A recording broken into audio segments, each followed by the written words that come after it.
to dive into our segment on ground. Before we do that, I just want to let you know that in case you are interested in selling and buying stocks, Zabo, definitely. Star 292 hash. And you, my friend, are in position to buy some stocks. And well, anywhere you are, you can actually do that. Exactly. Between 8:15 in the morning. So right now you can start in case you want. Actually, the markets are already open. They're already open. Yeah. Until 3:15 p.m. Yeah. So you have no excuse. You have all the time to earn that extra cash, especially in an economy like ours, when things are not doing so well. So you might want something extra to add to your bank account. Yes. And there are also government bonds available, 5-year bonds, and you be assured of that money back and in the required time according to the agreement you've put into, or according to the bond you've chosen. Right. Yeah. Right. Well, let's get into our smart means business on ground, and you conducted an interview. Yeah, last 2 days back, I guess. I got in touch with Kwebi Hamzamil, is the spokesperson of Kampala Arcaders Advocacy Forum, right. And actually we were seeing the reason as why. There is a report that was released by the Uganda Revenue Authority that 60% of the businesses are closing in Uganda, and him being a trade leader and a spokesperson of one of the influential trade trade organizations in town, we had to find out what is really happening, and above all, we had to paint a picture of what it is like to run a business in town, because we're heading to the festive season. So what does it really mean to run a business in town? Like, what is the atmosphere like for any person aspiring to do business? Every day people want to start businesses in town, Right. Exactly. So we shall get to understand what is really happening in the business world, in Kampala in particular. Thank you very much, Jerome Paul Sonko, and of course this is Smb On Ground, and today the discussion is going to be on the 60% closure of majority of the businesses, as a report that was released by the Uganda Revenue Authority. 60% of businesses are closing, so you get to find that majority, it could be probably, there could be the effects of the COVID-19 pandemic, and some are trying to overcome those effects, but still it's like it's becoming a little bit much more. There is lack of resilience, let me say that, amongst these businesses, of course, to overcome the COVID-19 effects. And of course with me is a trade leader, that's Muzamil, is the spokesperson of CAFO. Of course, it's not a new person, is somebody with really some great economic matters, him being a trade leader. We want to have an insight of what it feels like to do a business in town in such a time, and do we anticipate that more businesses, if the figure was 60%, should we at least expect it to reduce, or we might see a further increase in businesses closing in Uganda? And of course, as a trader out there or somebody aspiring to do business, you need this information so that you can make the right decision in such a time. Mr. Mzamil, you're welcome on the show. Well, it's good to be on Smart TV, and as we're looking at the business, issues, as in CBD, Central Business District in Kampala, we're seeing a tremendous decline. And it's good that URA also has realized this, because this is the tax body. So if it has made some kind of research and statistically it's dropping, then probably it's good. I would really say it's good that they're also realizing, because at the end of the day, they are the tax authority that really come and ascertain how much kind of budget is being financed. Right now, I as a trade leader from CAFO, we're also realizing a decline. Statistically, it's as they are saying, 60% have declined. We are realizing more. Right now, we are in a festive season. We expect people to make money, and it has always been that most times people make recovery within the season, whereby you find that the whole year, as from January to December, the only serious business period is the festive season. So if you really made some kind of losses within, then you expect round up the whole, kind of good economic performance in this kind of festive season. But we realize that it's not as a business as usual. People are leaving their, business premises. Arcades are getting empty every other day, and we are realizing, the rejection of paying taxes. I think you are as realized. Of recent, we talked to some of the tax authorities, the tax authority, and really told us that as they are coming to the business premises, to the business community, the business community is openly rejecting them, telling them, if you are to close us, then close us, because we are coming in here and we cannot even meet the basic needs. Such statements whereby like the tax authority is coming to you and then you telling it, it's better you close my business. Probably maybe you would have saved me a lot. I'm here as in the festive season, as you may imagine, but I'm not working. What does it forecast? The truth is that to ask for, we had advised that probably the budget, the 2022-2023 budget had something that was lacking. That budget was pre-COVID, so it didn't suit the real economic dimensions. You understand? Because we expected tax cut. You understand that?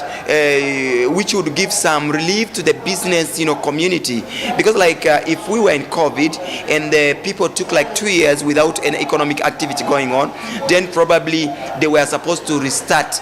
So they were just restarting. So if they were to come back, then the government itself would have probably given some kind of incentive to the business community, to this businessman, so that he can be nurtured, into some kind of stability economically.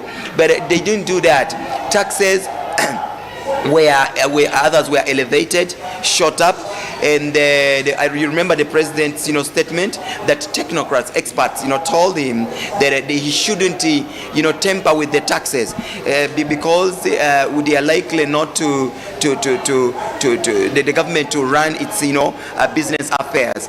And we realized some kind of increased expenditure on the side of the government, besides being at a slump economically. We were shrinking, but the government expenditure went up. I'll give an example whereby we look at in judiciary, the salaries were increased. We look at in the army, salaries were increased. So those were expenditures. But anyway, if you are spending and you are not earning, then you are likely to probably go into some kind of closure, sudden closure.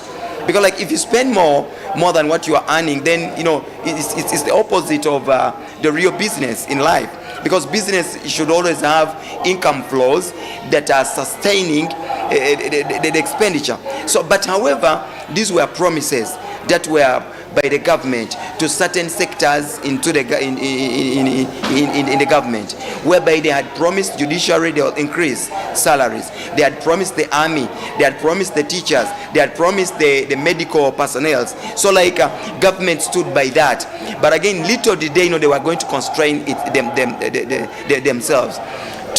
Another thing, we are realizing the business personnel relocating from their old positions. One thing I want to assure you, if you the most paying tax area is CBD. Once the business community try to shift from where the tax body could really identify them from, then you are likely to have a hard time to find them where they are located. For example, whereby if Carrefour, for example, I'm giving an example, if it was maybe a business empire and then it disappears, then it will disappear in areas that URA would take it hard time to find where it disappeared from. You understand? And remember, obviously, the tax body is limited. It may not have enough resources to reach every taxpayer. You understand? So there was some kind of relocating. And now the taxi body is trying to probably look for where they disappeared from. You understand? Whereby like arcades, for example, give you an arcade, whereby like an arcade had maybe 400 traders within their shops, and then now they are around 150, and now the 250 are somewhere you don't know, and you are collecting probably maybe averagely 2.5 million each as income tax. Now you don't know where they went, and if you find them, they'll really tell you, we staggered economically. Well, what we did, we went to probably small kind of areas that would afford, as in business wise. So that was also the problem. I put it to the government. They treated the business, the taxpayer, as a competitor, which was really very bad. Yes, we are their clients. We as CAPA, we look at our business community as client to URA, and obviously URA will tell you that these are clients. But again, a client should be given some kind of proper treatment. If you're in business and you're realizing that a client is running away and you've been getting a profit of like 100,000 from him and is running off, probably you are forced to reduce on your profit and say, okay, let me earn something like maybe 50,000 on this item so that the client doesn't run away. But now it is milking a cow that you are not feeding to the other tune. So that's also another problem. It's also a problem. So logically they didn't consider the COVID aftermath, because like tax cut was the way to go, so that we live basically, so that the business live basically, and then they would wait for certain moments when they've a little boomed. I understand that, but now they lost the numbers of taxpayers. That's why that UR itself is saying 60%. 60% is big, and don't get surprised why government is probably looking for certain private individuals to finance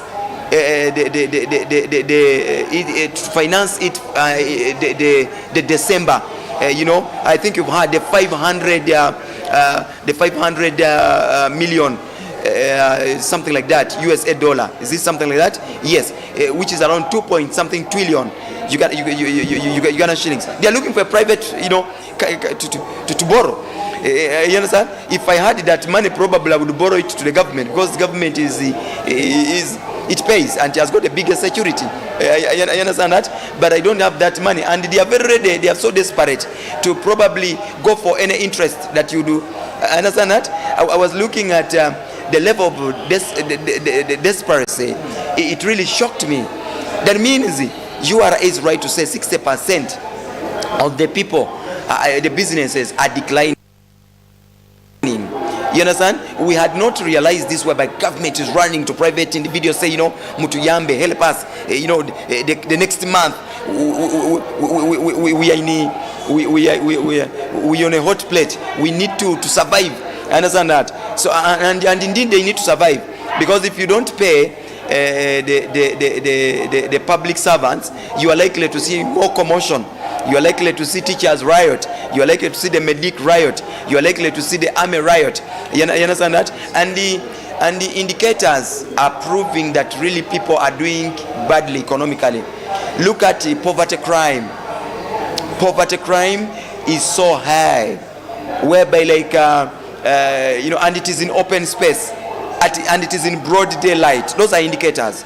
Whereby you are driving in a jam and you are seeing a gentleman, trying to break into somebody's car just before you by force. Understand that? Somebody snatching a phone. Somebody you really respect.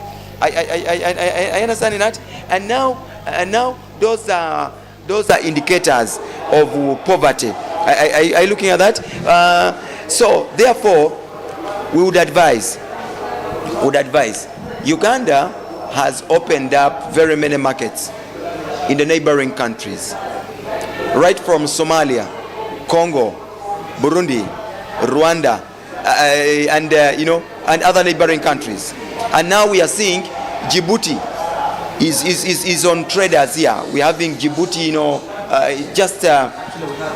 there is a summit. I'm on this summit too. we are going to Djibouti for some kind of business, research and all that. There is that free trade zone. The other time when we went to Djibouti, we realized that Djibouti has a lot to get from Uganda. And by the way, this has been a private kind of engagement. The government is not part of this, by the way. So we as traders, we discovered our own, way out. And now the government should come on board very quickly to realize that, the CAFO,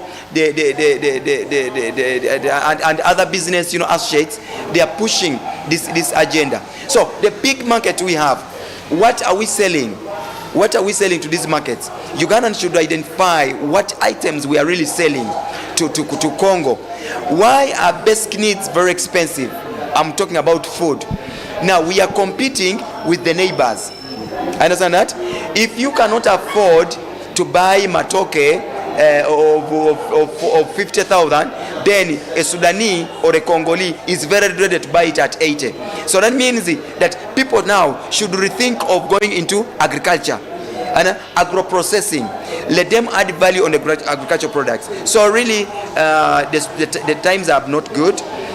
People are not making money, and I want to assure you, if the traders don't make of CBD, don't make money within this season, come January, the city is likely to go down with the population, as you are seeing even jam has declined. I remain yours, Kwebi Amzamira Board, Public Relations, CAFO.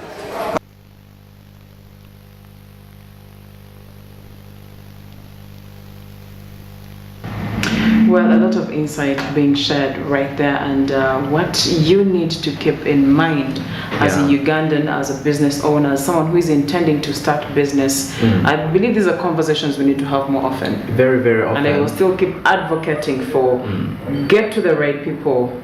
Do research. I call it homework. Do your homework. Yeah. Don't just walk into a business because someone has started up a business. But you have this engagement. You had this engagement with him, and I would like to understand, or to just have a few of your if you wanted to do a business right now, what would be those pointers that you would walk away with from such a conversation? Well, from such a conversation, first of all, towards the end of the interview, he talked about the aspect of summits which are really taking place lately. We see that now currently there is the Djibouti Trade Summit. The traders, actually it's a private initiative.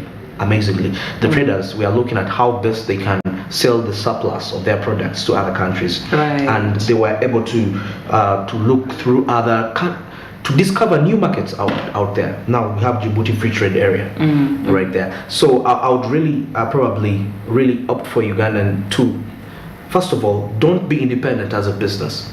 Because such markets you can't discover them as an individual. As an individual, that's very true.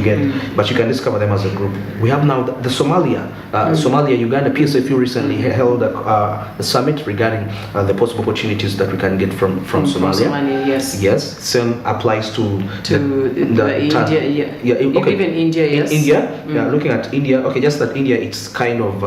But we are there in a way. We are there in a way. But I'm looking at countries which we can access even by road transport. Yes. Yeah. So I think, to me, that was really my take home, and getting to understand that I can't do business independently. I need to be a part of an organization, because through that organization we shall be able to execute, of course, bigger moves. Can you imagine private traders move out there on their own and they discover, oh, there is a market? Well, and after, when you realize that collective effort is what is going to take you places, then that means that you got to be organized. Very. Because if you get in there and the group has wrangles and you don't have administrative systems, you are bound to fall as well. Definitely. Structures which are really. Yeah, and we have quite so many trade leaders in town lately, and well, that is really very true. Groups, sorry. Well, we are going to be getting into a very short break. Smart Men's Business is still with you till 10 in the morning. Stay with us.